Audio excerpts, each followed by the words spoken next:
अब हम बात करते हैं रिसेप्टर्स और ट्रांसड्यूसर मैकेनिज्म के बारे में।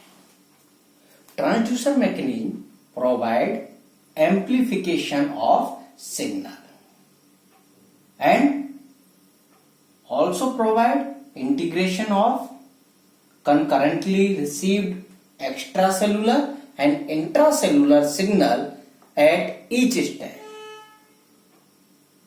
Transducer mechanism can be grouped in 5 categories, and the first one is G protein coupled receptors or GPCRS. Large family of cell membrane receptors linked to the effectors like enzyme, channel and transporter through G protein for response effectuation. तो दोस्तों ये large family है cell membrane receptors की और ये effector से linked होती हैं। Effector like enzyme, channel and transporter through G protein for response effectuation and action produced in seconds after stimulation. जैसे ही दोस्तों इनको स्टिमुलेशन मिलता है वैसे ही विद इन सेकेंड्स में ये अपना रिस्पॉन्स प्रोड्यूस करते हैं। For example muscarinic and adrenergic receptors. These receptors consist of a single polypeptide chain of 400 to 500 residue. They possess 7 transmembrane helices. Both the extracellular amino terminus and intracellular carboxy terminus greatly in length and sequence. Intracellular part contains G protein coupling domain. जो intracellular part है दोस्तों उसमें जो G protein coupling domain होता है and between 2 and 3 transmembrane helices lie ligand binding domain. तो दोस्तों जो ट्रांसमेम्ब्रेन हेलिसेज है उनमें लिगैंड बाइंडिंग डोमेन है और जो इंट्रासेलुलर पार्ट है उसमें जी प्रोटीन कपल्ड डोमेन है। दोस्तों जी प्रोटीन कपल्ड रिसेप्टर का स्ट्रक्चर है। देखिए दोस्तों ये जो है ये 7 ट्रांस मेम्ब्रेन हेलिसेज है और इनमें जो 2 और 3 है इसमें ये लिगेंड बाइंडिंग डोमेन है। ये वाला जो है दोस्तों ये लिगेंड बाइंडिंग डोमेन है और यहां पर ये जी प्रोटीन कपलिंग डोमेन है। दोस्तों ये क्या है? जी प्रोटीन कपलिंग डोमेन है और ये लिगेंड बाइंडिंग डोमेन है। तो ये जो स्ट्रक्चर है दोस्तों ये किसकी स्ट्रक्चर है? जी प्रोटीन कपल रिसेप्टर की स्ट्रक्चर है जहां पर यहां लिगेंड बाइंडिंग डोमेन है जहां लिगेंड जुड़ता है और ये जी प्रोटीन कपलिंग डोमेन है। There are 3 effector pathway through which GPCR function. दोस्तों जो 3 इफेक्टर पाथवे हैं इंपॉर्टेंट मेजर पाथवे हैं जिनसे GPCR और G protein coupled receptors function करते हैं। पहला है एडेनिल साइक्लेज और CAMP pathway, second phospholipase C और IP3 DAG pathway and third one channel regulation. Next हम बात करते हैं आयन चैनल रिसेप्टर्स की। आयन चैनल रिसेप्टर्स की दीज आर मेम्ब्रेन रिसेप्टर और cell surface receptors and directly coupled to ion channel. ये directly कैसे होते हैं दोस्तों? ये आयन चैनल से कपल्ड होते हैं। After stimulation action produced in milliseconds में ये अपना एक्शन प्रोड्यूस करते हैं। एग्जाम्पल हैं nicotinic receptor, GABA A receptor and glutamate receptor. कैसे हैं दोस्तों? ये आयन चैनल टाइप के रिसेप्टर्स हैं। ये nicotinic receptor, GABA A receptor and glutamate receptor example है आयन चैनल रिसेप्टर्स के। ठीक है। These receptor consist 4 subunits, alpha, beta, gamma and delta, and having large intra and extracellular segment, and generally have 4 membrane spanning helical domain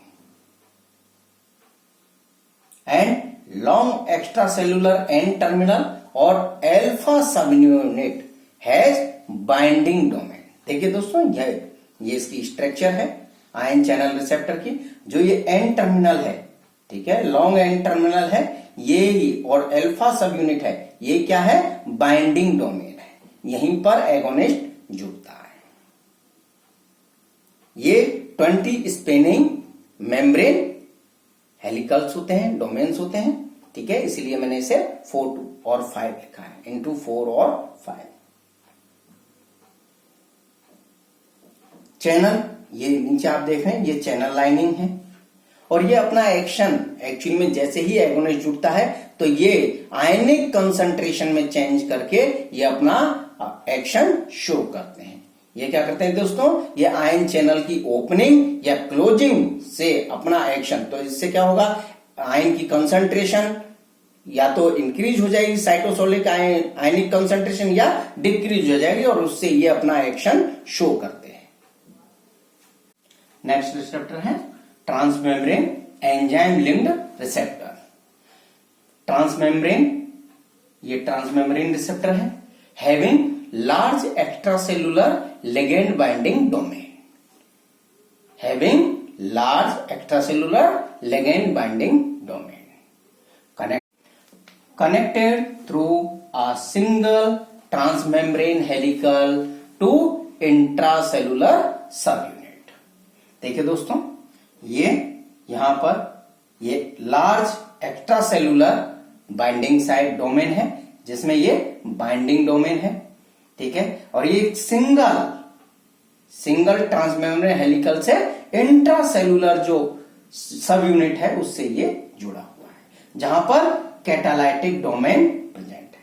यहां पर ये catalytic domain है दोस्तों, ठीक है, और ये बाइंडिंग डोमेन है, लिगेंड बाइंडिंग डोमेन है, and utilised by peptide hormones, for example insulin, growth factor hormones, and take few minutes for action after stimulation. These receptors trigger a kinase cascade. These receptors trigger a kinase cascade. देखिए दोस्तों, ये इसका structure है। यहां पर ये जो extra cellular binding site है, ये large extra cellular binding site है, जहां पर ये बाइंडिंग डोमेन प्रेजेंट है। ये एक सिंगल हेलिकल, जो ट्रांसमेम्ब्रेन सिंगल हेलिकल है, उससे ये इंट्रासेलुलर डोमेन से जुड़ा हुआ है, इंट्रासेलुलर सब यूनिट से जुड़ा, जहां पर कैटालाइटिक डोमेन प्रेजेंट है। अगर हम बात करें, यहां देखिए, ये हार्मोनल बाइंडिंग साइट्स हैं जो एक्स्ट्रासेलुलर में प्रेजेंट है, ये यहां पर इंट्रासेलुलर में कैटालाइटिक साइट्स हैं, ठीक है, और यहां पर काइनेज, टायरोसिन काइनेज साइट्स हैं, कैटालाइटिक साइट्स हैं। जब भी इनसे ये हार्मोन बाइंड होते हैं, ठीक है, बाइंड होकर के ये क्या करते हैं दोस्तों, ये इस मोनोमेरिक जो रिसेप्टर है उसको डाइमर में कन्वर्ट कर देते हैं, और डाइमर में कन्वर्ट करके ये टायरोसिन काइनेज को एक्टिवेट करते हैं। क्या करते हैं दोस्तों, टायरोसिन काइनेज को एक्टिवेट करते हैं, और जिससे फॉस्फोराइलेट होता है टायरोसिन, और सिग्नल फंक्शन जनरेट होते हैं, और सिग्नल फंक्शन जनरेट होते हैं।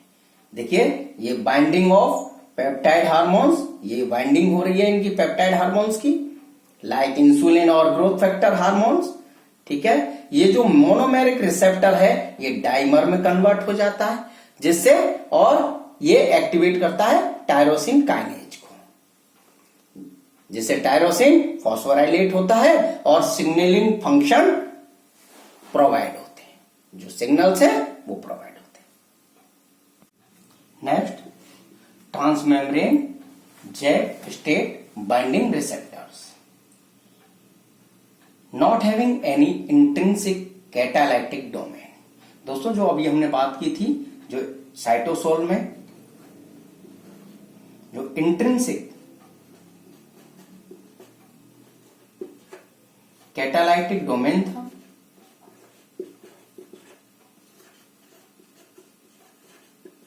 वो इसमें नहीं होता, वो इसमें नहीं है। Agonist induced dimerisation alters the intracellular domain conformation to increase affinity for a cytosolic tyrosine protein kinase Jack.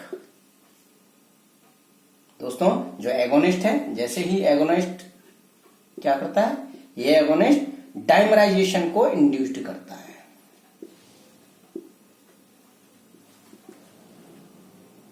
जो अल्टर करता है intracellular domain conformation.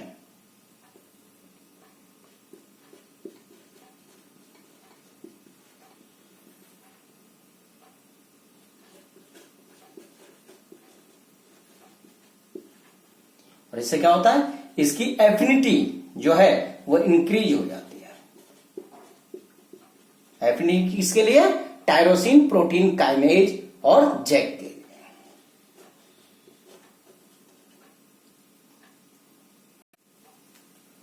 On binding JAK activated phosphoryl tyrosine residue of receptor. जैसे ही ये binding होते हैं, Jack activate होता है और ये टायरोसिन जो रेजिड्यू है उसको फॉस्फोराइलेट करता है। अब ये फॉस्फोराइलेट हो गया, जो जैक है फॉस्फोराइलेट हो गया, और अब ये दूसरे जो फ्री मूविंग जो प्रोटीन है स्टेट, उससे ये बाइंड कर जाता है, बाइंड विद स्टेट, और ये स्टेट भी अब दोबारा से फॉस्फोराइलेट होता है, फॉस्फोराइलेट होता है। और फॉस्फोराइलेट होकर के ये क्या करता है, ये ट्रांसलोकेट हो जाता है, ट्रांसलोकेटेड ऑन न्यूक्लियस। न्यूक्लियस और न्यूक्लियस पर ट्रांसलोकेट होकर के ये ट्रांसक्रिप्शन को रेगुलेट करता है, ट्रांसक्रिप्शन को रेगुलेट करता है, और इसी से इसका एक्शन आता है। Many cytokines, growth hormones, prolactin, interferon act through this receptor, act through this receptor। इस रिसेप्टर में क्या हो रहा है, कोई भी इंट्रिंसिक कैटालाइटिक डोमेन नहीं है। जो एगोनिस्ट है वो डाइमराइजेशन कॉज करता है, जिससे इंट्रासेलुलर जो कॉन्फॉर्मेशन है वो चेंज हो जाता है, वो अल्टर करता है, जिससे उसकी एफिनिटी बढ़ जाती है। किसके लिए, जैक के लिए। टायरोसिन प्रोटीन काइनेज जैक है, उसके लिए एफिनिटी बढ़ जाती है और इसका फॉस्फोराइलेशन होता है। ये फॉस्फोराइलेटेड जैक जो फ्री मूविंग दूसरी प्रोटीन है स्टेट, उससे बाइंड कर जाती है और उसका फॉस्फोराइलेशन होता है। उसका फॉस्फोराइलेशन स्टेट ट्रांसलोकेटेड होता है न्यूक्लियस पर, और न्यूक्लियस पर ट्रांसलोकेट होकर ये ट्रांसक्रिप्शन को रेगुलेट करता है और इससे इसका एक्शन आता है। Cytokines, growth hormones, prolactin, interferon act through this receptor.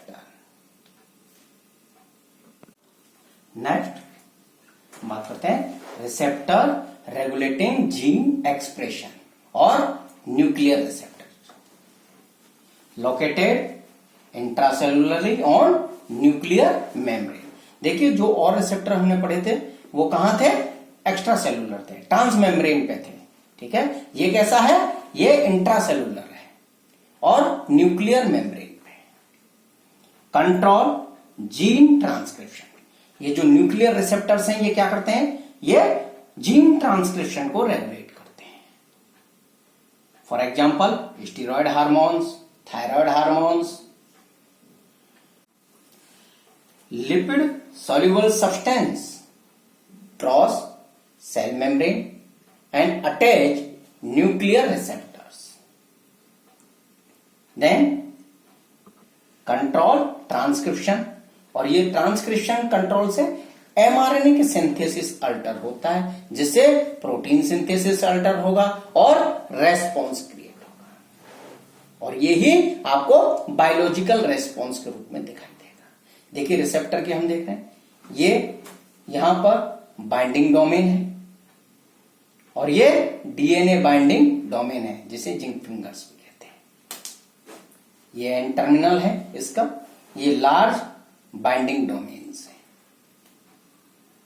तो दोस्तों ये क्या कर रहे हैं, ये लिपिड सॉल्युबल जितने भी सब्सटेंस हैं वो सेल मेम्ब्रेन को क्रॉस करते हैं और न्यूक्लियर रिसेप्टर से अटैच होते हैं, जिससे वो ट्रांसक्रिप्शन, जीन ट्रांसक्रिप्शन को क्या करते हैं, रेगुलेट करते हैं और एमआरएनए सिंथेसिस को अल्टर करते हैं, जिससे प्रोटीन सिंथेसिस अल्टर होता है और यही बायोलॉजिकल रेस्पॉन्स के रूप में दिखाई देता है।